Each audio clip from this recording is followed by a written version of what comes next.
Hello बच्चों, आज हम लोग पढ़ने वाले हैं उत्तल तथा अवतल दर्पण में अंतर।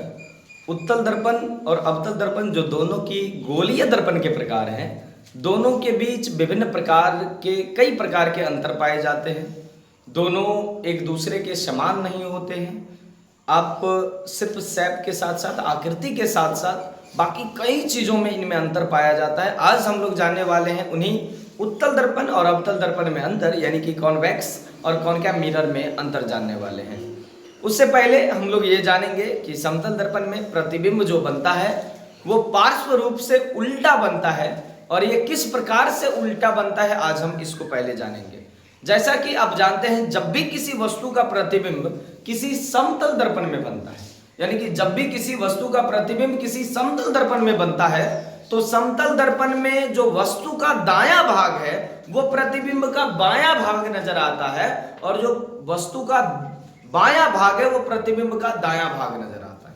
और समतल दर्पण में होने वाले इसी प्रकार के परिवर्तन को पार्श्व परिवर्तन के नाम से जाना जाता है। तो सबसे पहले हम यही समझेंगे आज, समतल दर्पण में पार्श्व परिवर्तन क्या होता है।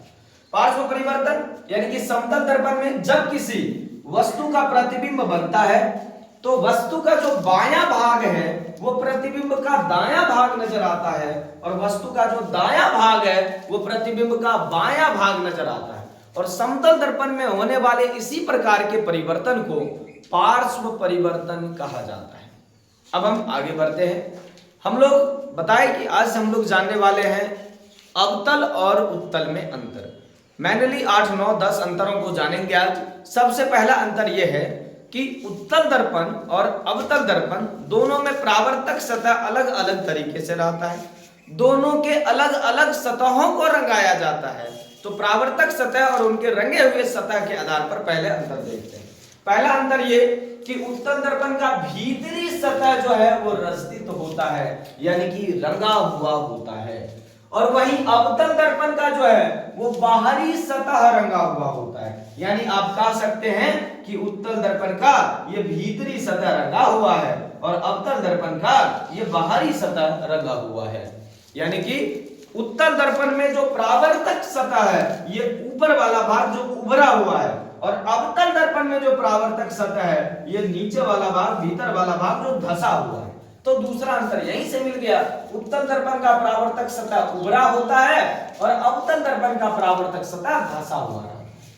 उत्तल दर्पण में केवल और केवल काल्पनिक एवं सीधा प्रतिबिंब का निर्माण होता है, परंतु अवतल दर्पण में ऐसा नहीं होता है। अवतल दर्पण में काल्पनिक और वास्तविक दोनों प्रकार के प्रतिबिंब का निर्माण होता है। अवतल दर्पण में यानी कि वास्तविक और काल्पनिक दोनों प्रकार के प्रतिबिंब का निर्माण होता है, यानी सीधा और उल्टा दोनों प्रकार के प्रतिबिंब का निर्माण होता है। तो ये हो गया अवतल दर्पण में प्रतिबिंब के आधार पर अंतर। उसके बाद है इसमें जो बना प्रतिबिंब है, यानी कि उत्तल दर्पण में जब किसी वस्तु का प्रतिबिंब बनता है तो प्रतिबिंब या तो छोटा होता है या वस्तु के बराबर होता है, परंतु अवतल दर्पण में जब किसी वस्तु का प्रतिबिंब बनता है तो वो वस्तु से बड़ा भी हो सकता है, वस्तु से बहुत बड़ा भी हो सकता है, वस्तु से छोटा भी हो सकता है, और वस्तु के बराबर भी हो सकता है। ये अवतल दर्पण की खासियत है। इसके बाद है इसका बाहरी सतह परावर्तक सतह होता है, मतलब ये जो बाहरी सतह है जो उभरा है वही परावर्तक है, इसका भीतरी सतह परावर्तक सतह होता है। जो उत्तल दर्पण की फोकस दूरी है, ये फोकस दूरी क्या है इसको आगे जानेंगे।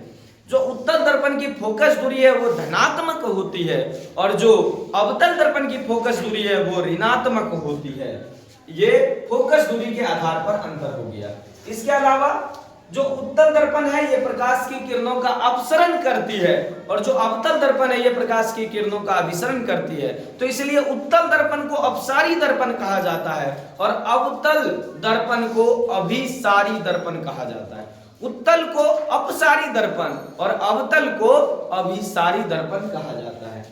इसके अलावा उत्तल दर्पण का जो दृष्टि क्षेत्र है, यानी उत्तल दर्पण को जब हम देखेंगे तो बड़े क्षेत्रफल की वस्तुओं को एक साथ उत्तल दर्पण में देख सकते हैं, परंतु अवतल दर्पण में ऐसा नहीं है। अवतल दर्पण में हम वस्तुओं को सीमित क्षेत्र का ही देख सकते हैं, बहुत बड़े क्षेत्रफल का वस्तु अवतल दर्पण में देखने को हमें नहीं मिलता है।